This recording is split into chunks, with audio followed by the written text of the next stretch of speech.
Assalamualaikum warahmatullahi wabarakatuh. Alhamdulillah rabbil alamin wassalatu wassalamu ala asyrafil anbiya'i wal mursalin sayyidina Muhammadin wa ala alihi wa sahbihi ajma'in. Rabbi shrah li sadri wa yassir li amri wahlul 'uqdatam min lisani yafqahu qawli. Okey, baik, selamat bertemu kembali kepada anak-anak didik Ustazah. Okey, pada minggu ini bertemu lagi dengan Ustazah Nur Hayati. Okey, kita terus mula. Sebelum kita memulakan sesi pembelajaran kita pada hari ini, marilah kita bersama-sama membaca doa belajar. Bismillahirrahmanirrahim. Allahumma aftah alaina hikmataka wa nishur alaina min khazaini rahmatika ya arhamar rahimin. Amin amin ya rabbal alamin. Okey, pada minggu ini kita terus masuk pada tajuk kecil kita yang baru, iaitu ayat kehendak. Okey, lagi sekali sebut bersama dengan Ustazah. Ayat kehendak. Okey, 2 minggu lepas kita ada belajar berkaitan dengan ayat nafi. Okey, dan pada minggu ini kita masuk kepada ayat kehendak. Okey. Untuk ayat kehendak, okey, makna ayat kehendak ialah ayat yang diucapkan dengan tujuan memohon permintaan, pertolongan, suruhan, larangan dan jemputan. Okey, kita baca lagi sekali bersama-sama dengan Ustazah. Ayat kehendak ialah ayat yang diucapkan dengan tujuan memohon permintaan, pertolongan, suruhan, larangan dan jemputan. Dia tak sama dengan ayat nafi. Okey, refresh balik apa yang kita dah belajar berkaitan dengan ayat nafi. Ayat nafi macam mana kita nak kenal dia? Kata kunci dia ialah ayat nafi ada perkataan bukan ataupun tidak. Okey, untuk ayat kehendak ni dia ada banyak sedikit. Okey, kenapa Ustazah kata banyak? Okey, kerana ayat kehendak ini boleh dibahagikan kepada berapa pecahan ni? Cuba awak tengok ada berapa bulatan yang Ustazah masukkan dekat sini. Okey, ada 5 bulatan. Okey, kita tengok kepada jenis ayat kehendak. Lagi sekali, jenis ayat kehendak. Okey, jenis ayat kehendak terbahagi kepada 5 bahagian. Okey, apa dia yang pertama? Sebenarnya dah baca dah tadi, dekat definisi tadi tu dah ada. Okey, ayat kehendak yang pertama ialah permintaan. Okey, sebut lagi sekali, permintaan. Okey, yang kedua apa dia? Pertolongan. Okey, lagi sekali, pertolongan. Okey, tengok yang ketiga. Apa dia? Ya, suruhan. Lagi sekali, suruhan. Okey, seterusnya, larangan. Okey, sebut larangan. Okey, dan akhir sekali, apa dia? Jemputan. Okey, jemputan. Jadi, jenis ayat kehendak ada 5. Macam mana awak nak kenal pasti? Ada 5, iaitu permintaan, pertolongan, suruhan, larangan dan jemputan. Okey, baik, kita tengok pada satu-satu jenis ayat kehendak ini. Okey, yang pertama, apa dia? Ayat permintaan. Okey, apa itu ayat permintaan? Okey, ayat permintaan digunakan untuk membuat permintaan. Okey, baca lagi sekali. Ayat permintaan digunakan untuk membuat permintaan. Tengok pada contoh yang Ustazah beri ini.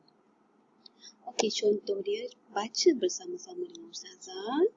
Murid tahun 5 diminta datang ke sekolah untuk latihan sukan.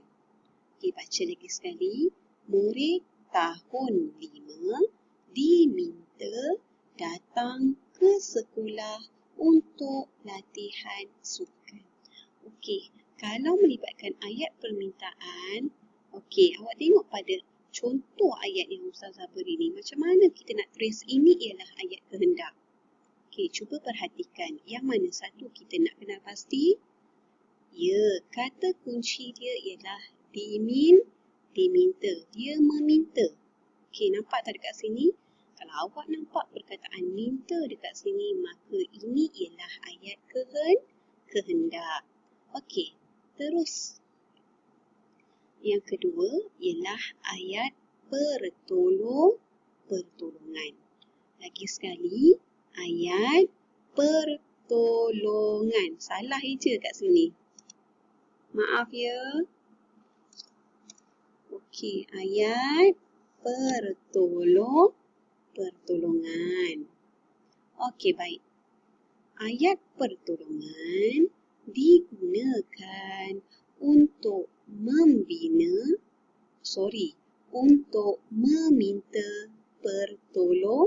pertolongan. Okay, ayat pertolongan digunakan untuk meminta pertolongan. Tengok pada contoh ayat yang Ustazah beri, baca bersama-sama. Tolong hantarkan latihan yang telah diberikan. Baca lagi sekali. Tolong hantarkan latihan yang telah diberikan. Okey, pada ayat yang Ustazah beri ini, mana kata kunci yang awak boleh nampak? Okey, awak nampak itu ialah kata kunci dan dekat situ awak kenal itu ialah ayat kehendak. Okey, mana satu? Ya. Apa dia? Tolong. Sebab ini ialah ayat pertolongan. Awak nampak aja kata kunci dia tolong, maka ini ialah ayat kehendak. Okey, seterusnya kita masuk kepada ayat suruhan. Apa itu ayat suruhan? Ayat suruhan digunakan untuk memberi arahan ataupun perintah.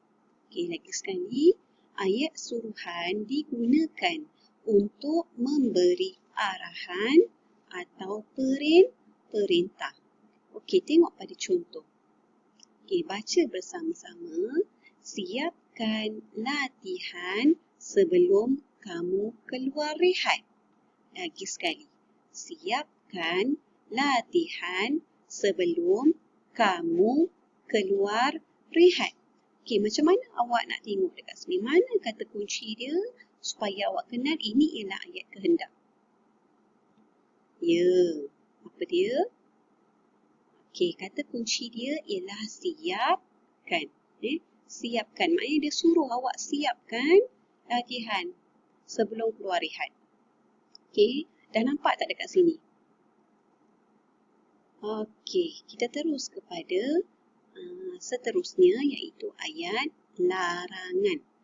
Ayat larangan. Okey, ayat larangan tu apa? Okey, ayat larangan, ayat yang menggunakan kata larangan untuk menegah seseorang daripada melakukan sesuatu. Okey, ayat larangan, ayat yang menggunakan kata larangan untuk menegah seseorang daripada melakukan sesuatu. Maknanya dia tak bagi buat. Okey, itu ialah ayat larangan. Okey, Okey, tengok pada contoh yang Ustazah beri. Okey, contoh ayat larangan. Okay, baca sama-sama. Okey, jangan bermain mercun semasa hari raya. Okey, lagi sekali. Jangan bermain mercun semasa hari raya. Okey, awak nampak tak dekat sini? Ayat larangan dia tak bagi main mercun. Jadi, mana kata kunci yang kita nak kenal pasti dekat sini? Ya, apa dia? Jangan. Sebab dia tak bagi buat. Ini ialah ayat larangan. Dalam tajuk besar dia ialah ayat kehendak. Okey, maka kalau awak nampak ada jangan, ada minta, ada tolong, maka itu ialah ayat kehendak. Okey, contoh seterusnya yang Ustazah nak bagi awak nampak. Okey, baca bersama-sama. Dilarang mengambil gambar di kawasan ini.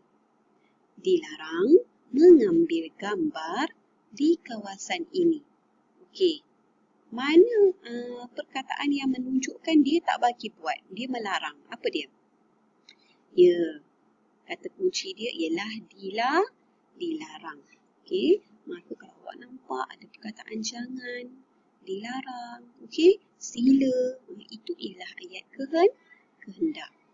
Okey, kita terus kepada ayat seterusnya iaitu ayat jemputan.